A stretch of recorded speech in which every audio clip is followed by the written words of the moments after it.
O'g'il bolalarga qarz berishdan o'sha to'xtadim, oldi berdi qilishdan. Qizlar bilan oldi berdi qilyapman. Qizlar bilan oldi berdi qilsangiz, xatyabi ana pulingizni ola olmasangiz, hech bo'lmasa qizlar bilan mehribon mana, otaga mehribon, akaga, ukaga mehribon, misol uchun. Sizga ham mehribonlik qiladi-da ular. Juda uyalganlar, hech bo'lmasa ular sizni bir piyola choy berib, nima deydi, mehmon qiladi, osh qilib beradi. Hech bo'lmaganda masaj qilib qo'yadi. Xatyabi-da uyalgandan. Amijo'lab u o'rtog'iz masaj ham qilmaydi. Oyog'im bosib qo'ysa, qo'yib qo'ysam, sen nima qarzim bor deb, sen oyog'ingni bosishim kerak. Ana qiz oyog'ingizni bosadi.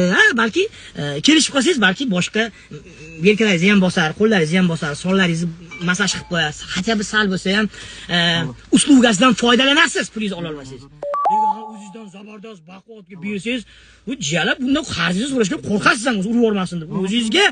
O'zingizni pulingiz nimaga kerakligini unga tushuntirishingiz kerak jala. Unga pul bergansiz $5000 bir oyga deb. 3 oy bo'ldi, 5 oy bo'ldi. Shu yalinasiz, o'rtog'im, menga kerak.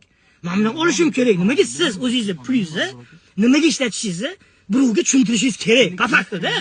Lekin 99% holatlarda shunaqa. Menda bo'ldi. Shuning uchun qizlarga bersangiz, hech bo'lmasa anaqa zagrankangizni tashab qo'ying, anaqa Tailandga, Maldiviga ikkita anaqa bilet olib qo'ydim. Aylanib kelamiz, qarz o'sha yerda o'tirib, dengiz bo'yida gaplasharmiz.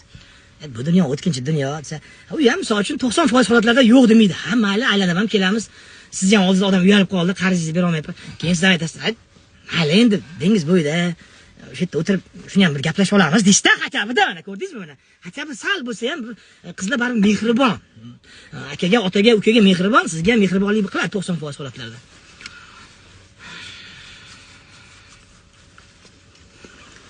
Bilan deyapti.